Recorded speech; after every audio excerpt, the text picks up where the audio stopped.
Bonjour. Bonjour à ceux qui nous visitent, ceux qui sont de retour de vacances, ceux qui s'en vont en vacances, et bienvenue à ceux qui nous écoutent sur Internet également, des gens un peu partout qui nous écoutent, et on veut certainement leur souhaiter la bienvenue. Juste avant de commencer, si vous voulez bien, on va juste se courber et on va prier. Seigneur, nous voulons te remercier pour cette assemblée, pour cette belle Église, te remercier pour ta parole, surtout qui nous guide, qui nous conduit, pour ton esprit qui nous aide à comprendre et qui nous aide aussi à marcher avec toi pour te plaire. Alors on te prie, Seigneur, ce matin, que tu puisses bénir notre temps ensemble, parler à nos cœurs sur ces questions vraiment importantes qu'on trouve dans ce passage que nous allons voir ce matin. Au nom de Jésus. Amen. Ah bien. Permettez-vous que je réponde. C'est un texto, là, puis il faut que je réponde. Alors, on va répondre. Ça dit quoi, là? Allô, Normand, comment ça va? Es-tu là? Bien, on va répondre. Oui, mais je suis occupé. Oui, mais je suis occupé. Bon. Je suis obligé, non? J'ai une question très importante, puis ça brûle. Bon. Bien, d'accord, vas-y. Mais je ne suis pas seul. D'autres verront ta question. D'accord? OK.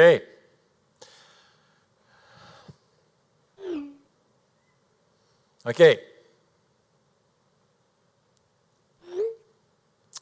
C'est pas grave? Bon. OK.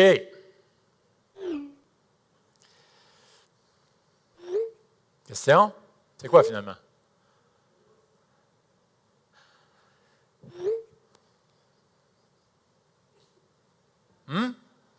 Est-ce que c'est mieux rester un célibataire ou se marier? Wow, bonne question. Je vais poser ça à l'Assemblée. Aïe, aïe. Est-ce que c'est mieux être célibataire puis être marié? Puis si vous êtes marié, vous ne parlez pas, là. Il y a un frère au premier service qui est marié, qui a dit « Célibataire! » Oh boy! Lui, ça vient d'y coûter un souper au restaurant, lui. C'est sûr. Alors, c'est toute une question, ça. Est-ce que ça vous arrive, ça, des fois, d'avoir des questions en lisant la Bible? Avez-vous remarqué, lorsque vous êtes venus au Seigneur, pour ceux qui sont venus au Seigneur Jésus-Christ, une des premières choses qui arrive, c'est que vous allez commencer à lire la Bible. Et là, vous avez tout un appétit, vous commencez à lire la Bible, et c'est une belle habitude à prendre. C'est de la nourriture spirituelle. Notre âme a besoin de ça, notre cœur a besoin de ça. C'est Dieu qui se révèle à nous. Donc, tu plonges dans les Écritures, tu commences à lire, et là, tu as un paquet de questions. C'est vrai, hein? Vous avez vécu ça? C'était la même chose avec les premiers chrétiens.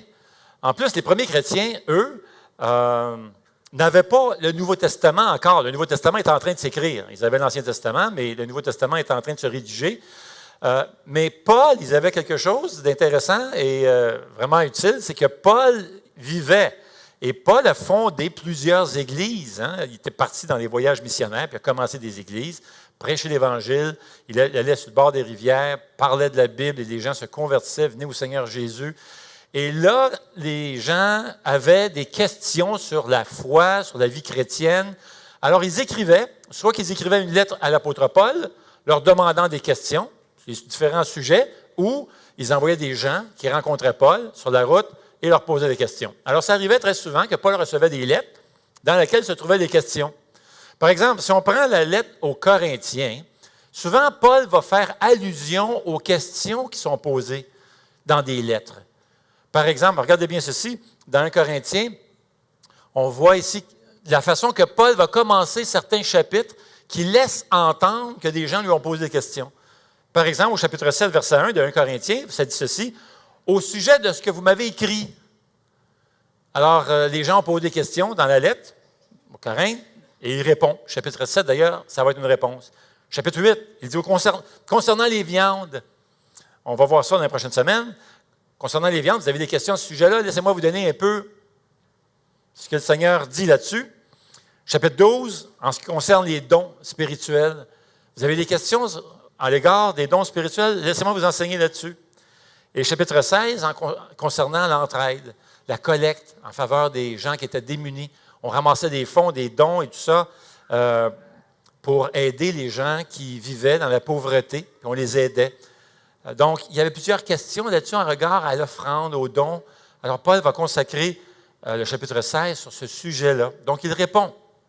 Quand tu arrives au chapitre 7, quand tu ouvres le chapitre 7, le chapitre regroupe certaines réponses qui sont données par les chrétiens lorsqu'ils écrivaient à Paul. Maintenant, les questions portent sur le sexe, le célibat et le mariage. Regardez quelques-unes des questions que Paul va répondre qui se trouvent dans le chapitre 7 de 1 Corinthiens. La liste, c'est une bonne liste, là. Il répond, le chapitre est vraiment, là, regroupe plusieurs réponses à ces sujets-là. Le sexe, est-ce que c'est mal? Et on va voir pourquoi les gens, certaines personnes, avaient commencé à voir la sexualité comme souillée, comme mal, qu'il fallait s'en abstenir. Au point même que si tu étais marié, il fallait que tu cesses tout rapport sexuel. Et même dans certains cas, ça serait peut-être mieux de te séparer puis de divorcer pour ne plus avoir de rapport sexuel afin d'être plus spirituel. On avait cette notion-là qui circulait, que c'était mieux, tu grandissais spirituellement et ça nuisait à être marié dans ta spiritualité. Donc, ça courait, ça. Donc, le sexe, est-ce que c'est mal? Devrais-je me divorcer pour avoir plus de temps avec Dieu? Toutes ces tâches-là, etc., il me semble que je pourrais passer mon temps à étudier Dieu, à étudier sur Dieu, ça serait bien mieux. On me dit que de me marier, d'autres disent le contraire. Est-ce que c'est rester célibataire ou veuve, ou se marier, c'est quoi qu'il faut faire? Est-ce que c'est mal? Plusieurs se divorcent autour de moi. Est-ce que c'est correct? Mon conjoint n'est pas chrétien. Est-ce que je devrais le laisser? Trouver un autre mari, une autre épouse qui aime le Seigneur, puis avec qui je vais pouvoir grandir dans la foi? Est-ce que je devrais faire ça? C'est une des questions qui circulent. Puis-je me marier avec un non-chrétien? Alors tout ça, c'est là, à l'intérieur de ce chapitre-là, chapitre 7. Donc ça regroupe, mon ami, comme on dit en anglais, it's a mouthful. Le chapitre 7 est vraiment, c'est plein de questions. Alors, les réponses de l'apôtre Paul sont révolutionnaires. À l'époque, les gens auraient lu sa réponse, les gens auraient été scandalisés de voir ce qu'il dit à propos de la sexualité, du célibat et du mariage. Complètement révolutionnaire. Et comme on l'a dit la semaine dernière, l'Évangile, le christianisme a vraiment rehaussé la beauté de la sexualité, du célibat aussi et du mariage, comme on va voir ce matin. Ça a été révolutionnaire. Il y a des valeurs auxquelles on croit en ce moment, et même des gens athées vont adhérer puis vont dire « Ah, moi, je crois à ça, là, c'est important, ça. » Ils ne savent même pas qu'en réalité, quand tu recules, c'est les chrétiens qui ont amené ça dans la société lorsque l'Évangile s'est répandu. Il y a des valeurs qui viennent du christianisme, qui se sont répandues à travers les années. Et notamment cette attitude à l'égard de la sexualité, comment la sexualité, le célibat et le mariage ont été rehaussés lorsque l'Évangile est arrivé, lorsque le christianisme est entré dans le monde romain. Alors, les gens étaient fascinés dans le christianisme au début. Les gens étaient vraiment fascinés par les gens à Rome, dans l'Empire romain, qui était une société très moderne. À l'époque, c'était la société la plus moderne de l'époque. En fait, on disait, c'était un peu le New York d'aujourd'hui. Et les gens de Rome, les gens dans l'Empire romain étaient fascinés vraiment par le christianisme. Alors, ils trouvaient ça étrange, ils trouvaient leurs valeurs bizarres, mais il y avait vraiment deux aspects du christianisme qui fascinaient les Romains. Et c'était la générosité des chrétiens et deux, leur pureté, et notamment la pureté sexuelle. Ça les fascinait. Ils trouvaient ça même dérangeant, mais ça les fascinait. Bizarre, mais fascinant. Premièrement, la question de l'argent. Les chrétiens étaient très généreux avec leur argent. Ils donnaient une bonne partie de leurs revenus pour aider les démunis, les pauvres. On ne faisait pas ça avant. Je vous ai déjà expliqué comment on laissait même mourir les enfants. Il y avait tout l'infanticide et tout ça. Ce sont les chrétiens qui allaient de nuit prendre les enfants, les sauver, les adopter et prendre soin d'eux. Les chrétiens étaient très généreux à l'endroit des gens qui souffraient, prenaient soin des gens malades, des gens qui étaient orphelins, des veuves, des gens divorcés, qui n'avaient pas de support. Ce sont les chrétiens qui sont venus. Ils étaient très généreux à l'endroit des gens qui souffraient. Et ça fascinait vraiment les gens de l'époque. Mais il y a une deuxième chose qui fascinait les gens de l'époque aussi, c'était la pureté sexuelle. Ils ne comprenaient pas ça. Les gens de Romains, ils disaient, voyons, ça n'a pas de bon sens. Premièrement, s'abstenir de sexualité, s'abstenir de sexe, c'est mauvais pour la santé. On disait ça dans le temps. C'est mauvais pour la santé. Puis deuxièmement, ils disaient, ça n'a pas de bon sens, c'est pas naturel, c'est impossible. Puis, en plus, l'idée de concevoir qu'un mari reste fidèle à sa femme toute sa vie, c'était impensable. Il disait, c'était pas normal, ça, de ne pas tromper ta femme. Dans le temps, la mentalité pensait comme ça. Puis, ce n'était pas limité juste aux hommes, bien sûr, il y avait quand même les femmes, certaines femmes qui suivaient le courant. Alors, imaginez, lorsque les chrétiens arrivent, ils étaient complètement déphasés avec leur temps, beaucoup plus qu'on peut l'être aujourd'hui, quoiqu'il y a beaucoup de ressemblances avec aujourd'hui. On voyait leurs valeurs comme impossibles, déconnectées de la société moderne. Et pourtant, malgré qu'on trouvait les chrétiens et leur message étrange, c'est les chrétiens qui l'ont emporté, le message, c'est le christianisme qui l'a emporté. Le message de l'Évangile s'est répandu dans tout l'Empire romain et s'est répandu jusqu'à aujourd'hui. Il y a des gens qui critiquent aujourd'hui, vont dire la religion, franchement, c'est dépassé, c'est plus, ça n'a pas de bon sens. Avec la société aujourd'hui, avec la connaissance qu'on a, la religion, ça va mourir, c'est en train de mourir, ça baisse. Les gens s'intéressent de moins en moins à Dieu. En fait, il y a un nouveau livre qui vient de sortir de Tim Keller. Ça vient tout juste de sortir en 2016. Ça va être traduit probablement dans un an. Qui s'intitule « Making Sense of God, an Invitation to the Skeptical ». Alors, donner un sens à Dieu, invitation aux sceptiques, dans lequel il fait état d'une étude qui a été menée et qui révèle que 4 personnes sur 5, ça représente, mon Dieu, 80, 4 personnes sur 5 dans le monde entier trouvent que c'est censé de croire en Dieu. Non seulement ça, c'est que la religion n'est pas à la baisse, mais elle est à la hausse. Certaines personnes vont critiquer, vont dire « Ouais, mais ça, c'est normal, c'est les gens qui ne sont pas éduqués, qui ont la foi. » J'ai déjà entendu ça, moi. La foi, vous autres, les chrétiens, bien, ça, c'est une béquille, la foi, c'est une béquille pour les faibles. Je ne sais pas si j'ai déjà entendu ça. Moi, j'ai déjà entendu ça. On m'a déjà dit ça. Mais en fait, non. Quand tu regardes la communauté de croyants, tu vas voir d'éminents scientifiques, des grands penseurs, de grands philosophes qui disent que c'est intelligent et sensé que de croire en Dieu.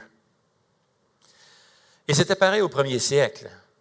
Alors même que la pureté sexuelle n'était pas attirante, l'Évangile a pris une grande expansion, s'est étendu partout, jusqu'à nous.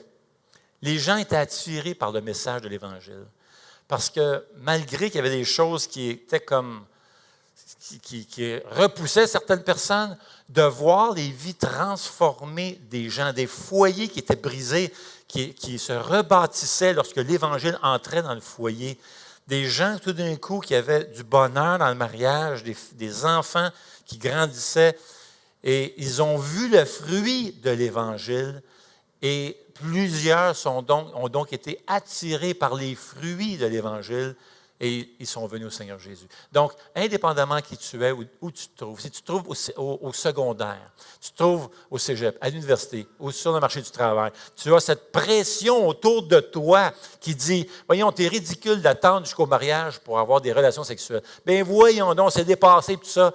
Ne laisse-toi pas impressionner par ça, parce que les gens n'étaient pas impressionnés au premier siècle, et pourtant l'Évangile s'est répandu à travers le monde. Lorsqu'ils ont vu la puissance de l'Évangile transformer des vies. Donc, tiens bon, marche avec le Seigneur et tu vas voir, Dieu va bénir. Et si on met en pratique 1 Corinthiens 7 ensemble, sur ce qui est enseigné sur les principes, sur la sexualité telle que Dieu la voit, et comment Dieu voit le célibat et comment Dieu voit le mariage si on commence à mettre ça en pratique. Et probablement que nous aussi, nous aurons la joie de voir plein de gens venir au Seigneur Jésus-Christ, comme au premier siècle. Alors, que dit le Seigneur sur la sexualité, sur le sabbat et sur le mariage, qui a autant influencé, bousculé le monde moderne du temps? Eh bien, ça se trouve dans 1 Corinthiens, chapitre 7. Alors, tournez avec moi dans 1 Corinthiens 7. On va lire une portion du chapitre. On ne lira pas tout le chapitre, il y a 40 versets, c'est assez long, mais on va lire une portion. Vous avez ici les références à l'écran. Donc, 1 Corinthiens, chapitre 7, on va commencer avec le verset 1. On va lire jusqu'au verset 16. Après ça, verset 27, verset 28, 39 et 40. Alors, dans le fond, on va lire la moitié à peu près. On va choisir quelques versets, mais ça représente une vingtaine de versets. Alors, si vous êtes avec moi, 1 Corinthiens, chapitre 7, verset 1. Au sujet de ce que vous m'avez écrit, il est bon pour l'homme de ne pas prendre de femme. Toutefois, pour éviter toute immoralité sexuelle, que chaque homme ait sa femme et que chaque femme ait son mari, que le mari rende à sa femme l'affection qu'il lui doit et que la femme agisse de même envers son mari. Ce n'est pas la femme qui est maîtresse de son corps, mais son mari. De même, ce n'est pas le mari qui est maître de son corps, mais sa femme. Ne vous privez pas l'un de l'autre si ce n'est d'un commun accord pour un temps afin de vous consacrer au jeûne et à la prière. Puis retournez ensemble, de peur que Satan ne vous tente à cause de votre manque de maîtrise. Je dis cela comme une concession et non comme un ordre. Je voudrais que tous soient comme moi, mais chacun tient de Dieu un don particulier, l'un d'une manière et l'autre d'une autre. À ceux qui ne sont pas mariés et aux veuves, je dis qu'il est bien pour eux de rester comme moi. Mais s'ils ne peuvent pas se maîtriser, qu'ils se marient, car il vaut mieux se marier que de brûler de désir. À ceux qui sont mariés, j'adresse non pas moi, mais le Seigneur, cette instruction, que la femme ne se sépare pas de son mari. Si elle est séparée de lui, qu'elle reste sans se remarier ou qu'elle se réconcilie avec son mari. Et que le mari ne divorce pas de sa femme. Aux autres, ce n'est pas le Seigneur, c'est moi qui dis si un frère et une femme non croyante et qu'elle soit d'accord à habiter avec lui, qu'il ne divorce pas d'elle. Et si une femme a un mari non croyant, et qu'il soit d'accord d'habiter avec elle, qu'elle ne divorce pas son mari. En effet, le mari non croyant bénéficie de la sainteté de sa femme, et la femme non croyante bénéficie de la sainteté de son mari. Autrement, vos enfants ne seraient pas purs, alors qu'en réalité, ils sont saints. Si le non-croyant veut se séparer, qu'il le fasse. Le frère ou la sœur n'est pas lié dans un tel cas. Dieu nous a appelés à vivre en paix. En effet, comment peux-tu savoir, femme, si tu sauveras ton mari?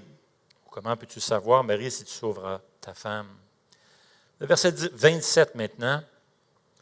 Es-tu lié à une femme? Ne cherche pas à rompre ce lien. N'es-tu pas lié à une femme? Ne cherche pas de femme. Si toutefois tu te maries, tu ne pêches pas, et si la jeune fille se marie, elle ne pêche pas.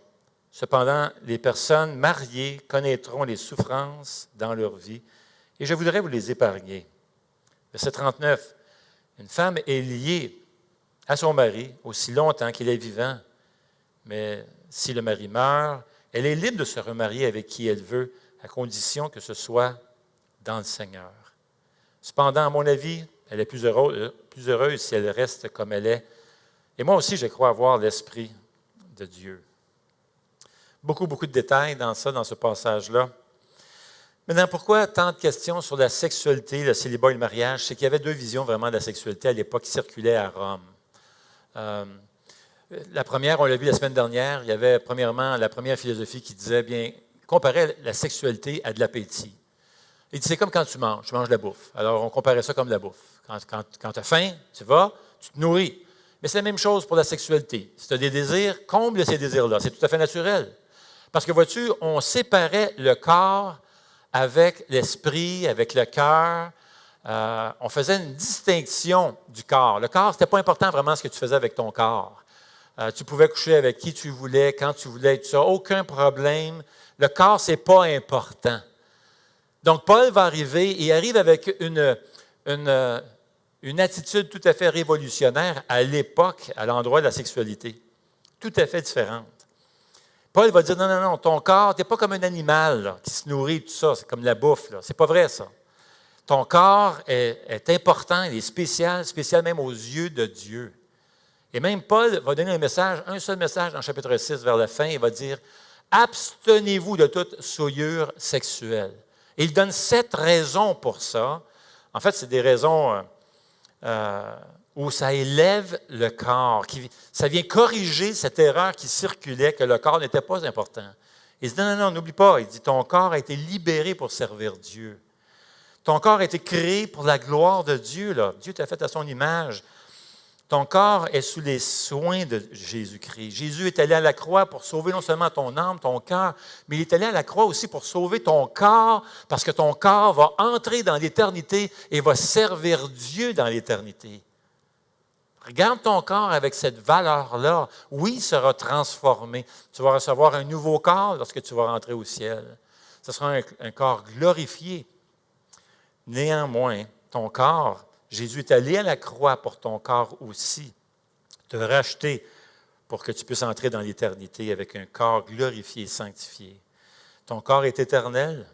Ton corps représente les membres de Jésus-Christ. C'est un peu comme la deuxième incarnation de Jésus, si tu veux, c'est l'Église. On voit ça un peu plus loin dans 1 Corinthiens, que l'Église est comparée à un corps. Nous sommes les membres. Jésus est la tête, le chef suprême de l'Église. Et nous sommes les membres. Tu représentes Jésus-Christ lorsque tu sors. Ton corps s'investit entièrement dans une relation sexuelle. En d'autres mots, Paul va expliquer au chapitre 6 que la sexualité, ce n'est pas juste une question physique. Tu t'investis entièrement, ton cœur, tes émotions et spirituellement aussi. Et septièmement, ton corps appartient au Seigneur. Il a racheté ton corps et ton cœur à un grand prix, nous dit le verset 17. Et un jour, tu vas te retrouver dans les bras, tu vas pouvoir te jeter dans les bras de l'ultime amoureux, suprême et parfait, Jésus-Christ, lorsque tu vas entrer dans l'éternité. Ça, c'était la première vision de la sexualité à l'époque. C'est que vraiment, c'est comme tu peux faire ce que tu veux, il n'y a pas de retenue, vas-y, tu es libre. Un peu comme aujourd'hui, on pense comme ça. Alors, ils vont dire, on a besoin, il faut s'aimer. Mais c'est plus que ça dans les Écritures. Parce que l'amour, vois-tu, est défini dans les Écritures, dans Corinthiens 13. Et ce qu'on découvre, le vrai amour authentique, c'est un amour qui se réjouit de la vérité, qui est la parole de Dieu. Vous savez, la plus grande marque d'amour n'est pas une relation sexuelle, mais c'est de vouloir changer pour l'autre et prendre un cœur de serviteur. C'est ça qu'on découvre dans les Écritures, et ça va tellement à l'encontre de ce qui s'enseigne et circulait aujourd'hui et à l'époque. Mais il y avait une deuxième vision sur la sexualité aussi. Deuxième vision. Et ça allait à l'autre extrême. Et tu sais, souvent, c'est ce qui arrive. C'est que c'est déréglé, puis ça va tellement loin d'un côté, on a tendance à devenir légaliste de l'autre bord, puis on tire la couverture jusqu'à l'autre côté. Puis c'est ça qui est arrivé, où des gens ont commencé à voir la sexualité comme mal, vraiment mal, comme anti-spirituel. Et ça commençait à s'infiltrer dans l'Église. Et là, les gens commençaient à s'abstenir vraiment de tout rapport sexuel. Ils se séparaient de leur femme, leur mari, se divorçaient même. C'est incroyable parce que la notion circulait que ça nuisait à ta croissance spirituelle si tu restais avec ton conjoint et si tu avais des rapports sexuels. Et c'est à ça que Paul va faire référence au verset 1. Le verset 1 dit ceci, au sujet de ce que vous m'avez écrit, il est bon pour l'homme de ne pas prendre de femme. Littéralement, ça dit, il est bon pour l'homme de ne pas toucher de femme, une expression qu'on va retrouver souvent dans les documents d'époque qui fait référence à la sexualité. C'est comme ça qu'on parlait de la sexualité. Alors, regardez, c'est bizarre comme verset. Il est bon pour l'homme de ne pas avoir de relation sexuelle. Mais ce qu'il faut savoir, c'est que ce n'est pas Paul qui dit ça. Paul est en train de citer quelque chose qui était écrit dans la lettre qui lui avait été envoyée. Il cite ce qui est dit dans la lettre. Parce que voyez-vous, dans le grec de l'époque, on ne mettait pas de guillemets entre des phrases. Il fallait déduire lorsqu'il s'agissait d'une citation. Donc, pour nous, aujourd'hui, la façon qu'on lirait ça, ça serait, au sujet de ce que vous m'avez écrit, entre guillemets, il est bon. Alors, vous avez écrit ça. Certains chez vous croient qu'il est bon pour l'homme de ne pas toucher de femme. Ferme le guillemet. Voici ce que j'en pense. Et là, Paul va donner la révélation de Dieu sur la perspective divine de la sexualité, le célibat et le mariage. Il va corriger toutes sortes d'erreurs qui circulaient dans le temps. D'accord? Non seulement ces gens se distançaient de toute intimité avec leurs femmes, mais en plus, ils mettaient de la pression sur les autres couples de l'Église qui fassent la même affaire.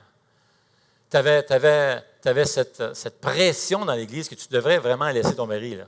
Tu veux grandir spirituellement, tu devrais le laisser, l'abandonner. Ou ta femme.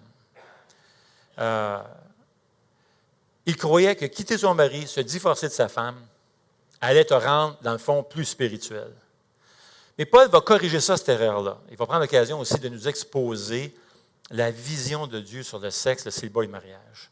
Maintenant, on va commencer avec le mariage, on regardera ensuite le célibat, puis ensuite, ce qu'on va faire, on va regarder le message que Paul donne aux deux, célibataires et mariés. Paul ne dit pas tout sur le mariage, il ne dit pas tout sur le divorce ici. Il y a d'autres enseignements sur le divorce, sur le mariage, ailleurs dans les Écritures. La Bible est une révélation complète, mais elle est progressive. En d'autres mots, c'est la volonté de Dieu qui est complète, mais tu ne trouveras pas dans un seul passage toute la révélation de Dieu sur un sujet. Et c'est la raison pour laquelle tu as besoin, quand tu veux te limiter à un sujet, comme, mettons, le mariage ou le divorce, etc., tu vas regarder tout ce que les Écritures disent. Il y a des concordances pour ça pour t'aider, il y a des livres pour ça pour t'aider. Alors, mais ce que Paul dit sur le mariage dans ce chapitre, ce qu'il dit finalement du mariage, il en dit plus, il répond à plus de questions sur le mariage que partout ailleurs dans la Bible. En d'autres mots, il n'y a pas un autre passage dans les Écritures qui donne autant de révélations sur le mariage que nous avons ici. Oui, il y a des passages dans Genèse qui parlent de la procréation, de la famille, etc. Multipliez-vous. On parle dans Éphésiens 5 qui donne aussi tout ce beau tableau du mariage qui parle de remplir, rencontrer les besoins de l'autre, et ça parle que le couple, le marié, est une image, en fin de compte, au grand mariage qui est Jésus et son Église. Ici, Paul va parler de d'autres détails.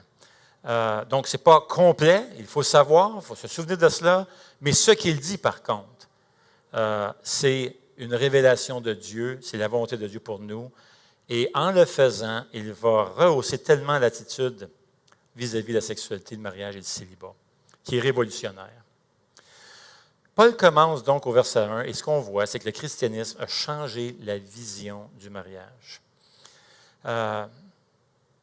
Quelques-uns dans l'Église avaient commencé, peut-être par réaction avec ce débordement, cette vie déréglée qu'il y avait dans la société, tout ça, et que certains même dans l'Église avaient, parce que rappelons-nous, il y a des gens, le chapitre avant, il y a des gens qui allaient voir des prostituées et tout ça. Là. Donc, peut-être par réaction ou par une philosophie qu'on voyait, une philosophie qui circulait chez les Grecs, qu'on voyait le corps comme mal, charnel et tout ça. À cause de ça, certains, par un excès de zèle, sont devenus légalistes et ils ont décidé de se distancer de leur conjoint. Mais en le faisant, ils négligeaient leur responsabilité envers leur épouse ou leur mari. Paul va donc corriger cette perception de la sexualité et du mariage. Puis en faisant ça, il va faire ressortir les avantages du mariage. Mais il nous donne aussi une vision biblique de la sexualité. Premièrement, il dit « Le mariage favorise la pureté sexuelle ». Et c'est ce qu'il dit au verset 2. Il dit « Pour éviter toute immoralité sexuelle, que chaque homme ait sa femme et que chaque femme ait son mari. » Maintenant, on peut comprendre ça, certainement. Dieu nous a créé des êtres sexuels. C'était dans sa volonté de Dieu. Et ce que l'on voit dans les Écritures, la sexualité, c'est beau, c'est un don de Dieu pour les couples mariés.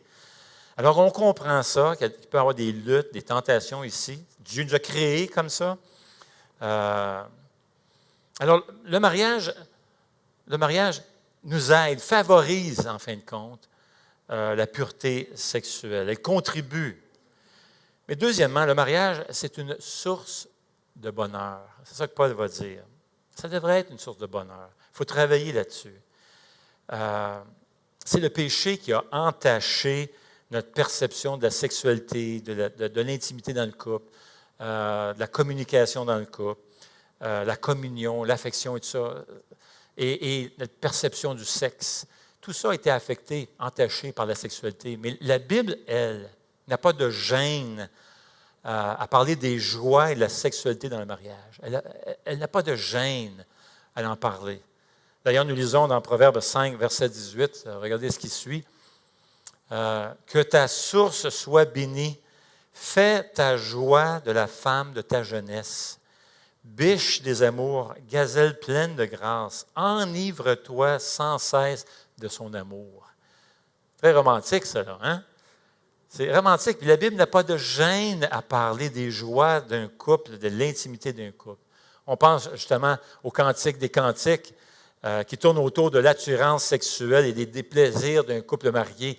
D'ailleurs, même les rabbins empêchaient les jeunes rabbins de lire le Cantique des Cantiques. Il fallait que tu aies au moins 30 ans pour lire cela. C'est très romantique. Et ici, au verset 3, voici ce que dit le Seigneur, voici ce que dit Paul, inspiré de Dieu, que le mari rende à sa femme l'affection qu'il lui doit et que la femme agisse de même envers son mari. Ce n'est pas la femme qui est maîtresse de son corps, mais son mari, de même, ce n'est pas le mari qui est maître de son corps, mais c'est sa femme. L'idée ici, c'est d'avoir du plaisir sur le plan sexuel comme couple. Et ça, c'était révolutionnaire dans le temps. Dans le temps, on ne voyait pas le plaisir sexuel à l'intérieur d'un couple marié. Regardez bien, et là, je ne dis pas ça pour vous choquer, mesdames, mais pour vous aider à comprendre l'atmosphère dans laquelle l'Évangile est arrivé et comment le christianisme a rehaussé la perception de la sexualité. Regardez comment on parlait à l'époque à Rome. Voici ce qu'on disait. Nous gardons les maîtresses pour le plaisir, les concubines pour les besoins quotidiens du corps, mais les épouses pour nous donner des enfants légitimes.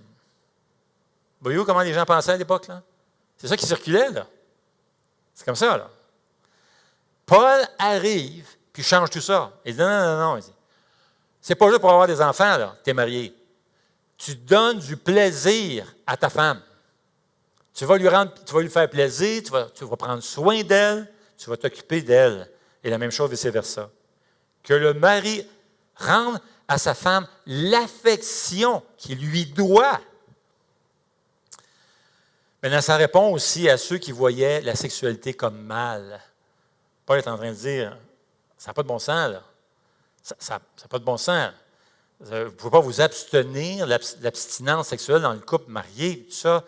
Non. Ce qui est spirituel, ce n'est pas de vous séparer, mais c'est d'avoir cette intimité dans le couple. Et ce qui est vraiment intéressant dans le passage, c'est comment Paul, le ton que Paul va prendre, il y a un ton tellement plein de douceur, de tendresse ici. Il y a beaucoup de délicatesse. Ce n'est pas forcé, ce n'est pas manipulé. C'est pas tu me donnes du sexe, là, puis là, tu culpabilises l'autre, puis tu ne vois pas ça ici. Tu vois plein de tendresse. On parle d'affection. Il y a de la douceur dans les propos de Paul. De faire plaisir à l'autre. Dieu a voulu que la sexualité soit beaucoup plus que juste physique. Des gestes physiques. Dieu a établi les rapports sexuels pour que ce soit vraiment l'expression et l'expérience de l'amour au niveau le plus profondément humain, de même qu'un lien puissant et merveilleux. Alors, troisièmement, le mariage a toujours besoin de resserrer son intimité. Tu as besoin de construire ton unité, ton intimité avec ton conjoint. Il faut y travailler. On peut prendre des distances à un moment donné. Et il faut faire attention, il faut veiller. C'est important. J'entends des fois les arguments qui vont me dire « Oui, mais je ne l'aime plus, mon mari. » Bien, des études ont démontré que si tu reprends le travail à bâtir l'unité, en dedans de 5 ans, tu vas retomber en amour avec ton conjoint, comme tu étais probablement au début. Ce ne sera jamais pareil parce que tu as grandi. Ça sera même encore plus mature comme amour, mais ça se retrouve. N'accepte pas ça comme argument « Oui, mais je ne l'aime plus. » Parce que ça se retrouve, c'est prouvé, les études le démontrent, mais il faut y travailler. Et Paul est en train de dire, là, il faut s'investir dans le couple pour bâtir ces liens, cette intimité. Il faut resserrer les liens. Verset 5 dit, ne vous privez pas l'un de l'autre, si ce n'est d'un commun accord pour un temps afin de vous consacrer à la prière, mais retournez ensemble de peur que Satan ne vous tente à cause de votre manque de maîtrise. Certains chrétiens de Corinthe croyaient que c'était plus spirituel de s'absenter de son conjoint et vivre en célibataire. Dans le fond, tu vis en célibataire alors que tu es marié. Paul dit non, non, tu es marié, vis comme un couple marié qui s'aime, qui s'investit dans leur relation. Tu ne dois pas négliger, dit Paul, ta femme et tes enfants. Tu as besoin de prendre soin d'eux. Tu ne peux pas briser cette intimité. Tu dois le bâtir, tu dois resserrer les liens de plus en plus. Mais ça prend du temps pour ça. Il faut que tu t'investisses du temps. Là. Et si tu décides d'aller à l'écart pour un temps, pour aller prier ou étudier la Bible, bien, parle-en à ta femme et obtiens son accord et vice-versa. Et ça, c'était révolutionnaire en passant. Dans le temps, tu ne demandais pas l'avis de ta femme. Il y avait une autorité suprême, le mari, imaginez. Paul est en train de dire, non, non, non, tu vas demander vraiment l'accord de ta femme. Tu vas aller voir ta femme, tu vas lui demander. Qu'est-ce qu'elle en pense? En d'autres mots, vous allez bâtir votre unité. Mais ça, c'était révolutionnaire, ça, parce que l'homme faisait ce qu'il voulait, le mari faisait ce qu'il voulait, il ne demandait rien à sa femme, il faisait juste annoncer, bon, en passant, je m'en vais, là. Puis il partait. Paul disait, non, tu ne t'en iras pas de même, tu vas aller la voir, puis vous allez ensemble travailler, puis vous allez vous entendre. C'était phénoménal, ça, c'est phénoménal, ça. C'était un choc pour les gens de l'époque à Rome. Il faut que tu ailles voir ta femme, tu lui demandes la permission. On fait ça ensemble. C'est nouveau. Puis encore là, tu t'entends que si tu t'en vas pour combien de temps? Parce que les gens exagéraient. Vois-tu, il y avait même un débat chez les rabbins. Alors, quand tu es rendu que tu as un débat même chez les rabbins, c'est parce qu'à quelque part, il y en avait plusieurs qui le faisaient. Il y avait un débat chez les rabbins pour savoir combien de temps tu allais partir. Si finalement tu décidais d'aller étudier la Bible, tu décidais de partir, combien de temps tu allais partir? Croyez-le ou non, le fils du rabbin, Judas le prince, est parti pendant 12 ans, loin de sa femme et ses enfants, pour aller étudier la Bible. Vous dites, 12 ans, ça n'a pas d'allure. Il y en a un autre, un rabbin, qui est parti pendant 24 ans, loin de ses enfants et sa femme, pour aller étudier la Bible. C'est fou. Paul dit, non, c'est pas plus spirituel. Au contraire, tu manques de spiritualité à ne pas prendre soin de tes enfants et de ta femme. Ne vous privez point l'un de l'autre. Et ça, c'était révolutionnaire en temps.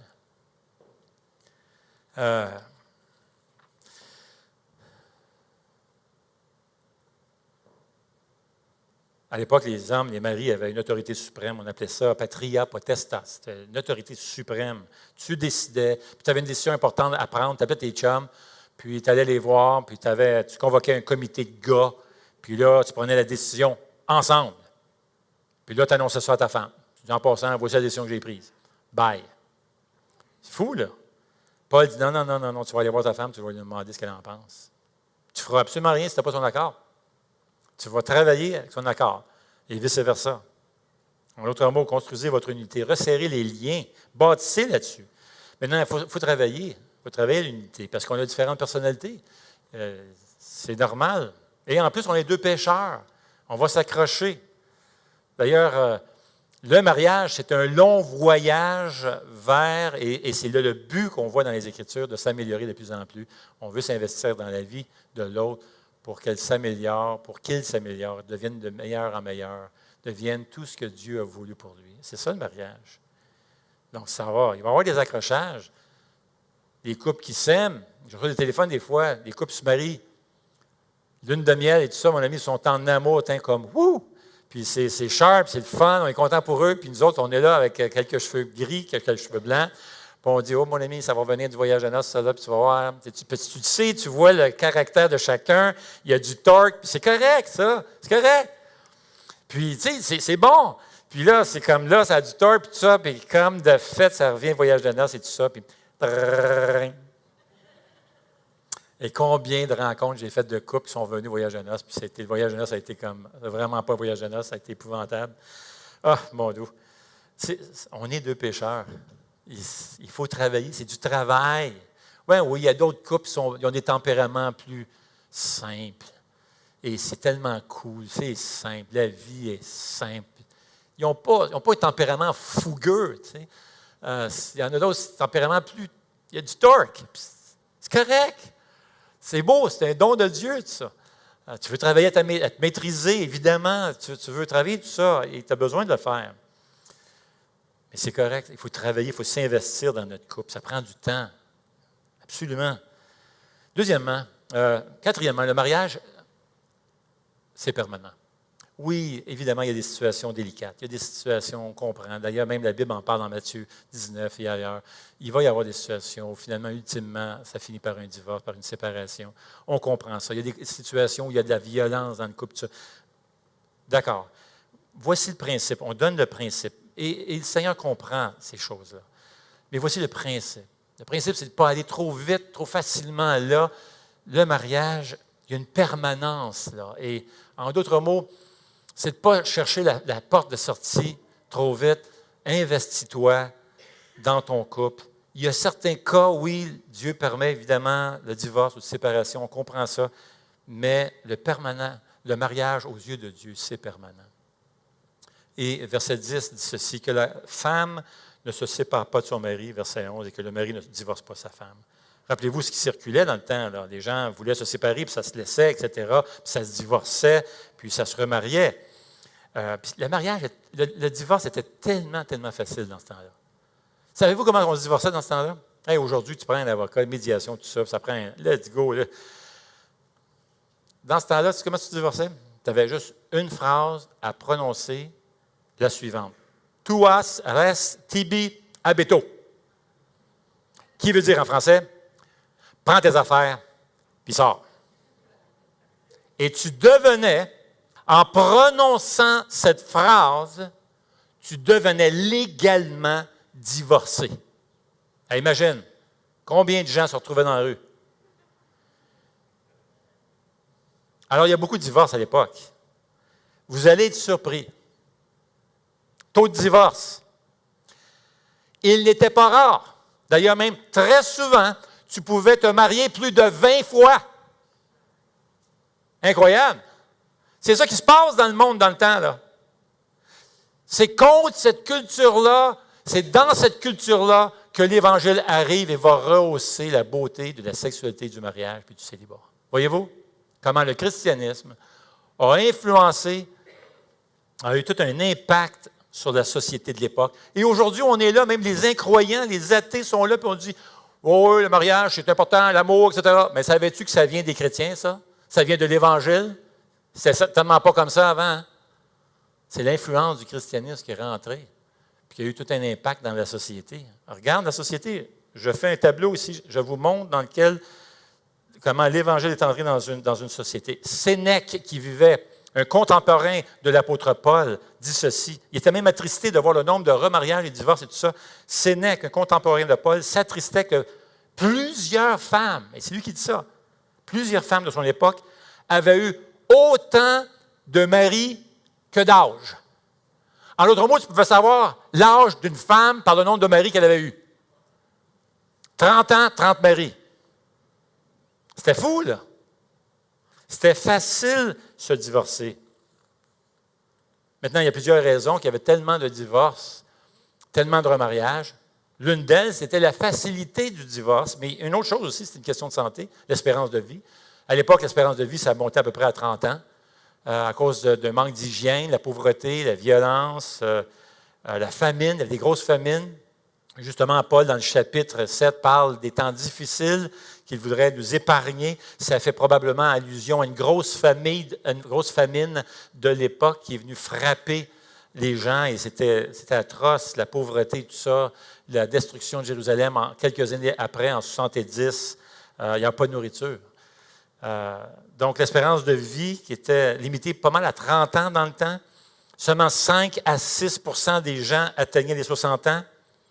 30 à 60 personnes sur 100 000 allaient jusqu'à 90 ans. Question de santé, mais il y avait d'autres raisons aussi. Alors, le divorce, la simplicité du divorce, les décès, l'argent, le statut.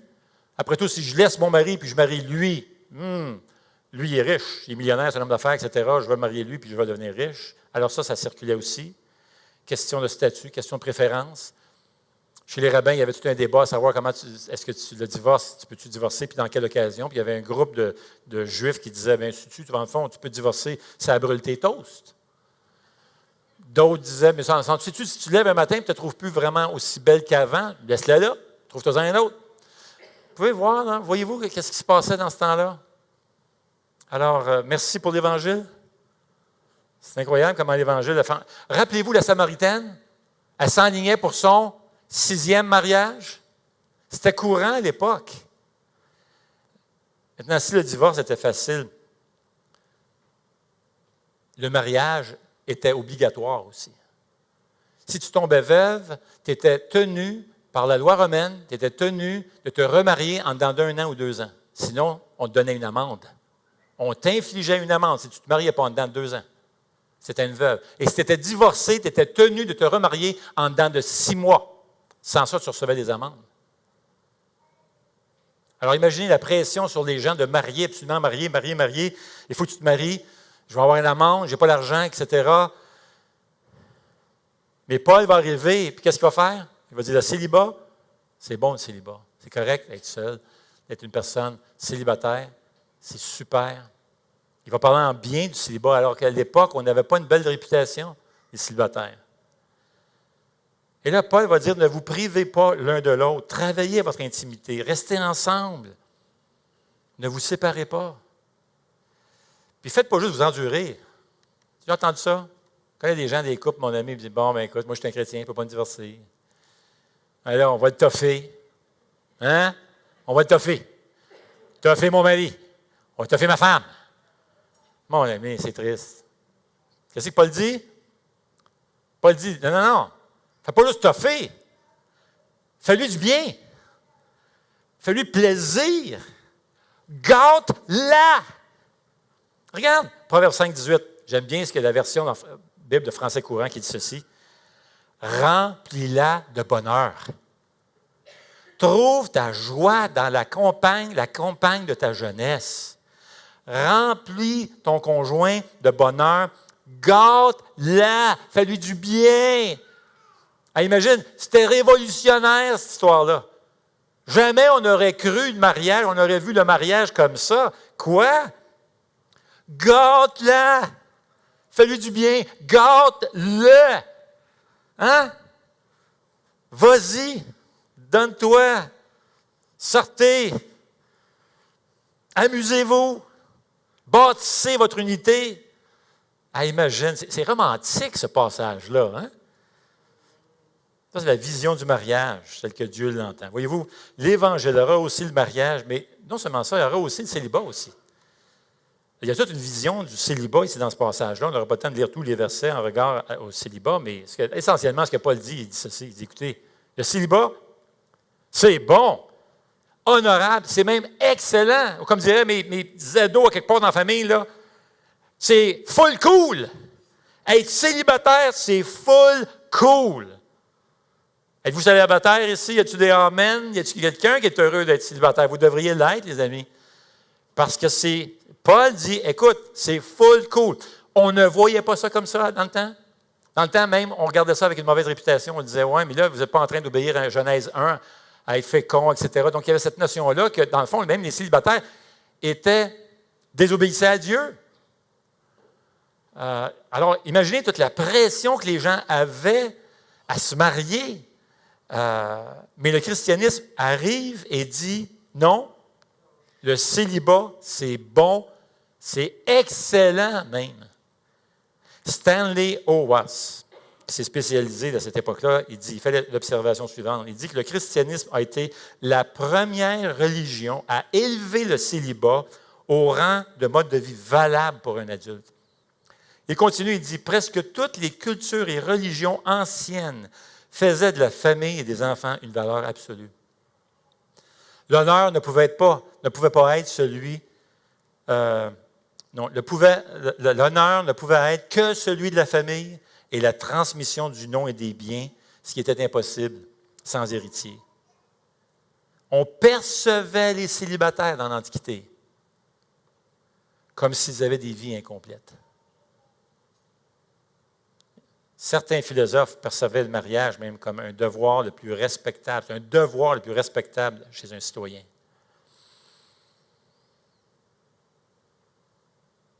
Et imaginez la pression que les gens avaient à marier leurs enfants. D'ailleurs, même chez les Juifs, c'est encore pire. On enseignait, si tu ne maries pas ta fille à l'âge de 12 ans, t'en fais une prostituée.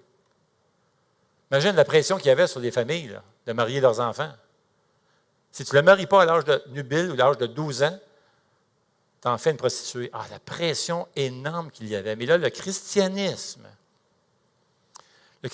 arrive et change tout ça. Ça va rehausser toute la vision du célibat. Paul dit, c'est super la vie de célibataire. Oh, le temps que vous allez pouvoir passer à la cause de l'Évangile, le temps que vous allez pouvoir vous investir à faire avancer le royaume de Dieu. Vie incomplète? Absolument pas. Savez-vous que Paul était célibataire?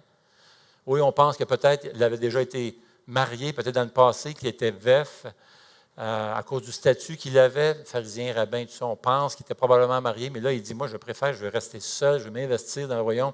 Est-ce que c'est une vie complète? Savez-vous que Paul était devenu le plus grand théologien du monde entier? Savez-vous que Jésus, qui est le fondateur du christianisme, était célibataire et c'était l'homme parfait? Incomplet? Absolument pas. Il dit, c'est super être célibataire. C'est incroyable, être célibataire, les avantages que vous avez, être célibataire, dit Paul. Mais il comprend aussi que c'est un don. Il y a un don de célibat. Il comprend qu'il y a des luttes à ce niveau-là aussi, absolument. Alors, 1 Corinthiens 7, Paul dit que le célibat, c'est une bonne chose. Il est béni par Dieu. Préférable au mariage même, dans la mesure que c'est possible.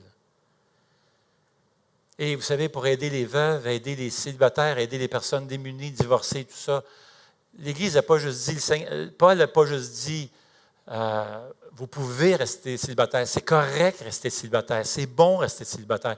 Mais ils ont retroussé leurs manches, puis ils sont venus en aide à aider les veuves. Ils ont vraiment sorti le portefeuille, puis ils ont commencé à soutenir financièrement les veuves. Ils avaient tout de même une liste de soutien financier aux personnes démunies. Les chrétiens faisaient ça. Ils prenaient soin d'eux. On voit d'ailleurs dans Acte 6, tout ce comité d'entraide qui prend en place pour aider les gens avec la nourriture et tout ça. Alors, le mariage, c'est bon. Célibataire, super. C'est quoi le message aux deux? Bien, attachez-vous au Seigneur, parce que le temps est court. C'est ça que Paul va dire à travers tout ça. Le message qui va ressortir dans tout ça, c'est attachez-vous au Seigneur, car le temps est court. Regardez le verset. Et ça, c'est le fil conducteur dans tout ça.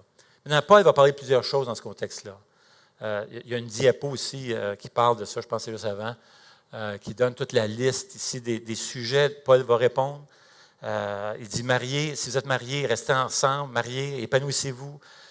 Célibataire et veuve, c'est bon de rester comme ça. Mariés, 2 croyants, restez mariés. Marié, 1 croyant, s'il veut rester, reste. S'il tient à partir parce qu'il ne veut rien savoir que tu es chrétienne et tout ça, puis il veut partir, laisse-le partir.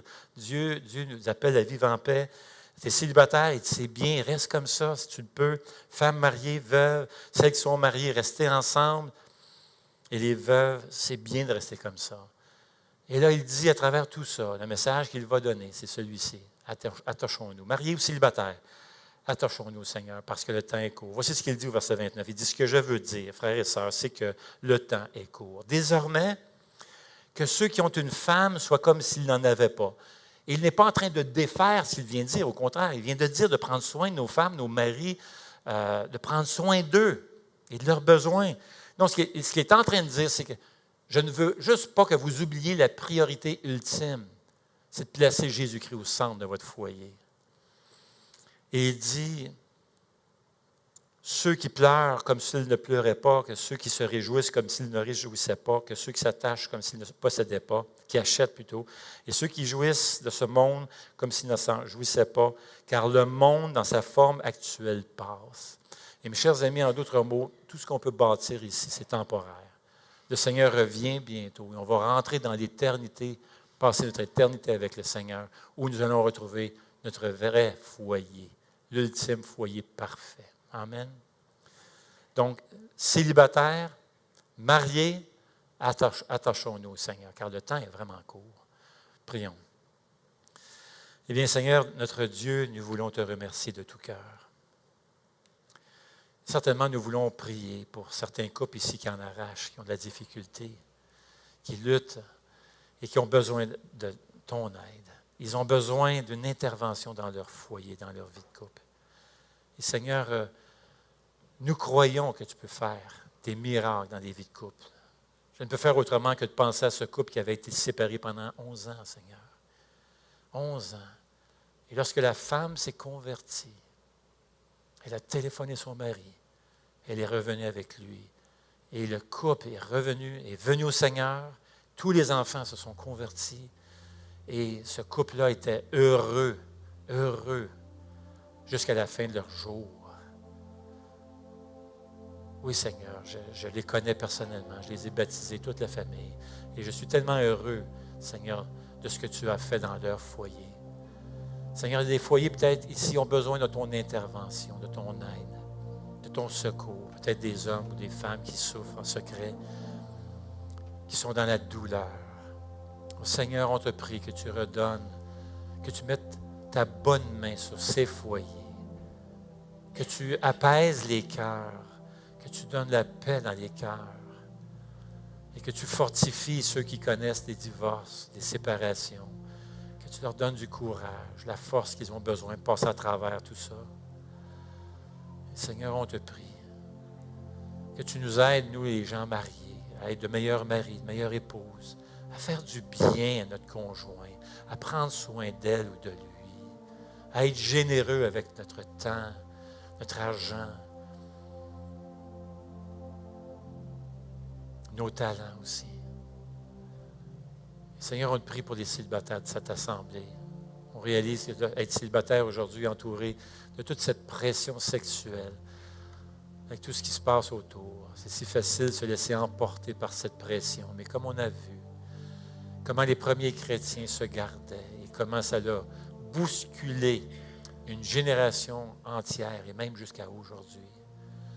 On te prie pour les célibataires de cette assemblée, que tu puisses les aider, leur donner la victoire. Tu as déjà acquis la victoire à la croix, Seigneur.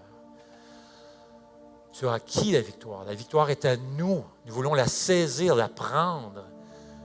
Et on te prie, Seigneur, donc que tu puisses fortifier nos célibataires, les bénir, leur faire du bien, qu'ils grandissent en toi.